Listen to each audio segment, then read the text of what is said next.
আমাদের নবী হযরত মুহাম্মদ সাল্লাল্লাহু আলাইহি সাল্লামকে না সৃষ্টি করলে নাকি আল্লাহ তাআলা কোনো কিছু সৃষ্টি করতেন না, এটা কতটুকু সত্য? এরকম একটা হাদিস আছে, কিন্তু সেই হাদিসকে মুহাদ্দিসগণ, হাদিস বিশারদ, বিশ্লেষকগণ এই হাদিসকে জাল হাদিস হিসাবে চিহ্নিত করেছেন। এর সনদ বিশুদ্ধতার সূত্রে বর্ণিত নয়। লাউলা লাউলা খলিকতু লামা খলিকাতিল আফলাক, নবী সাল্লাল্লাহু আলাইহি সাল্লাম যদি সৃষ্টি না হতেন আসমান জমিন সৃষ্টি হতো না। ভাইরা আমার, নবী সাল্লাল্লাহু আলাইহি সাল্লামের মর্যাদা বলার জন্য মিথ্যা হাদিস বলার কোনো দরকার নাই। আল্লাহ তাআলা তার নবী সাল্লাল্লাহু আলাইহি সাল্লামকে, তার হাবিবকে এমনি মর্যাদা দিয়েছেন, তার জন্য ভুয়া হাদিস বানানোর কোনো দরকার। তিনি সকল নবী রাসূলদের মধ্যে শ্রেষ্ঠ, তাকে আল্লাহ মেরাজে ডেকে নিয়ে সম্মানিত করেছেন, তাকে আল্লাহ তাআলা কিয়ামতের ময়দানে হাউজে কাউসার দান করবেন, তার শাফাআত হবে সবচেয়ে বড় শাফাআত, শাফাআতে কুবরা। তাকে আল্লাহ তাআলা কত মর্যাদা দিয়েছেন, অতএব ভুয়া ভিত্তিহীন হাদিস বলার দরকার নেই। বুখারীর হাদিসে আসছে, তিনি বলেছেন লা তুতরুনি কামা আতরাতিন নাসারা ইবনে মারইয়াম, খ্রিস্টানরা ঈসা আলাইহিস সালামের মর্যাদা বেশি বলতে গিয়ে ওনাকে আল্লাহর সন্তান বানায়া ঈমান হারা হয়ে গেছে। তোমরা আমার মর্যাদা বলতে গিয়ে এরকম সীমা লঙ্ঘন করবা না। এবারের হজের খরচ গত বছরের চেয়েও অনেক বেশি, এটা কি স্পষ্ট জুলুম নয়?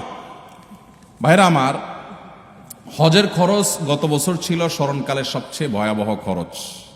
আমি নিজেও গেছি, 6 লাখ টাকা প্রায় লেগে গেছে। এবছর হলো প্রায় 7 লাখ।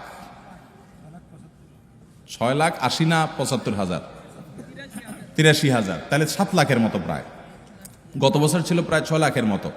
এই যে পার্থক্যটা হয়েছে, এটা মূলত রিয়াল ডলারের দাম বাড়ার কারণেই হয়েছে। কারণ হলো গত বছর হজের সময় রিয়ালের দাম ছিল 24 টাকা, 23 টাকা, এরকম 22, 23, 24 এই রেঞ্জের মধ্যে ছিল। এই বছর রিয়ালের দাম কত এখন? 28, 29, 30 টাকা। তাহলে 5 টাকা করে রিয়ালের প্রতি যদি দাম বাড়ে, সবকিছুই তো সেখানকার খরচ, অতএব বিশাল বড় একটা অংশ এখানে বেড়ে গেছে। এটা একটা বাস্তবতা। তবে সৌদি গভর্নমেন্টের কাছে আমাদের আবেদন থাকবে যে তারা হজের ক্ষেত্রে যেন আরেকটু দয়া এবং মায়া প্রদর্শন করে।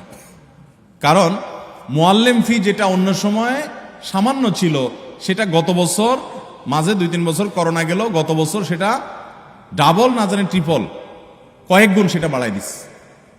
আমি গত বছর হজে যাওয়ার সময় চিন্তা করছি যে যেটা বোধ হয় 2000-এর নিচে ছিল, ওইটা 5,000, 6,000 টাকা, 6,000 রিয়াল, টাকা না, সৌদি রিয়াল, তার মানে 1 লাখ প্লাস। এটা মুআল্লিম ফি। তো মুআল্লিম ফি যেটা নিচে মক্কা, মিনা, মুজদালিফাতে সার্ভিস দেয়, সেটার ফি, ঠিক আছে, এটা নিতে হবে, খরচের টাকা বুঝলাম। তো আগে যেটা ছিল ধরেন 2000-এর ঘরে, সেটা হঠাৎ করে 6-7,000-এর ঘরে চলে গেল, 3 গুণ, এত বেশি, এত হাজার রিয়ালের ঘরে চলে গেল। আমি মনে করছি এবার বোধ হয় হজে নিয়া জামাই আদরে রাখবে মনে হয়, এত টাকা যেহেতু নিছে, তাহলে বোধ হয় খুব আদর যত্ন করবে। তো আমি দেখলাম না, আদর যত্ন কিছু না, হাজি এমনি কম নিছে, সেজন্য একটু ফ্রি আছে। শুধুমাত্র মিনা, মুজদালিফা, আরাফাতে টয়লেটের নিচে স্ল্যাব বসাইছে, যেটা আগে প্লাস্টিকের ছিল, ব্যাস। আমি আর দৃশ্যমান কোনো পার্থক্য দেখলাম না, বাস এইটার কারণে।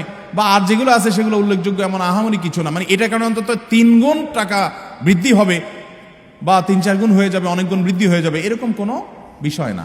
এরপরে আসুন, বিমান ভাড়া সম্ভবত এবছর কত, 2 লাখ বোধ হয়, 2 লাখের মতো ধরছে। কল্পনাই করা যায় না, যারা বিভিন্ন দেশ সফর করেন তারা জানেন। নর্মাল সময়ে এখান থেকে জেদ্দা আসা যাওয়া যেই ভাড়া হয়, হজের সময় তার ডাবল দিতে হয়। এটা যৌক্তিক, ডাবল দিতে হয় যে এটা যৌক্তিক। কারণ যে বিমানগুলো স্পেশালি হাজিদেরকে নেওয়ার জন্য আসে, এগুলো খালি আসে, আবার হাজিদেরকে নিয়ে চলে যায়, আবার নামায় দিয়ে খালি চলে যায়। কারণ হজের সময় যে ধরেন 50,000, এবছর হয়তো আরো অনেক বেশি যাবে, ধরেন 1 লাখ হাজি গেল, তো 1 লাখ হাজি হঠাৎ করে যাচ্ছে বাংলাদেশ থেকে। সৌদি প্রবাসীদের আসা যাওয়ার জন্য রুটিন বিমান আছে, সেগুলো যদি 1 লাখ লোক হঠাৎ করে যাচ্ছে, তাদের নিতে পারবে না, আলাদা বিমান দরকার হয়, ডেডিকেটেড বিমান লাগে, আরো অনেক ব্যাপার স্যাপার আছে।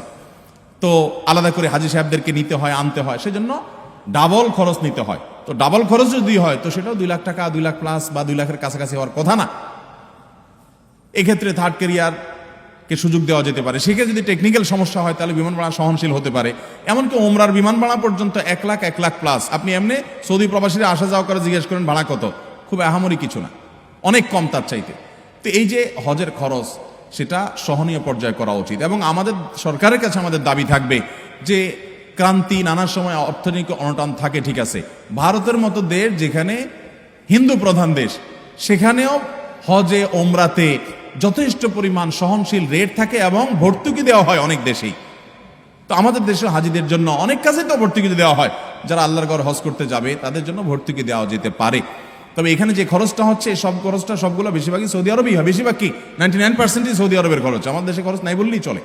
বিধায় রিয়ালের দাম বাড়ার কারণে আসলে অনেক বেশি বেড়ে গেছে। এই জন্য ভাইরা বলি, যারা হজ পিছাইছেন, অনেক লোক আছে এই মজলিসে, বহু লোক আছে আমি জানি, যাদের আজ থেকে 7 বছর 8 বছর আগে হজ করার ক্ষমতা ছিল, তখন 3 লাখ 3.5 লাখ 4 লাখ টাকা হজ করা যেত, কিন্তু করেন নাই। পিছাইতে এখন 7 লাখে আসছে, একসময় যদি 14 লাখে যায়, আর তখন যদি বলেন আমার কাছে এত টাকা নাই, আপনি আল্লাহর কাছে দায়মুক্ত হবেন না। কারণ যখন কম ছিল তখন তো আপনার পরে হজ ফরজ ছিল, আপনার টাকা ছিল, আপনি কেন করেন নাই? এই জন্য নবী সাল্লাল্লাহু আলাইহি সাল্লাম বলেছেন, কারণ হজ ফরজ হলে সে যেন বিলম্ব না করে। যদি সে বিলম্ব করে, সে জানে না পরবর্তীতে কি হবে, কি দুর্ঘটনা হবে। এই জন্য হজ ফরজ হলে বিলম্ব করবো না ইনশাআল্লাহ।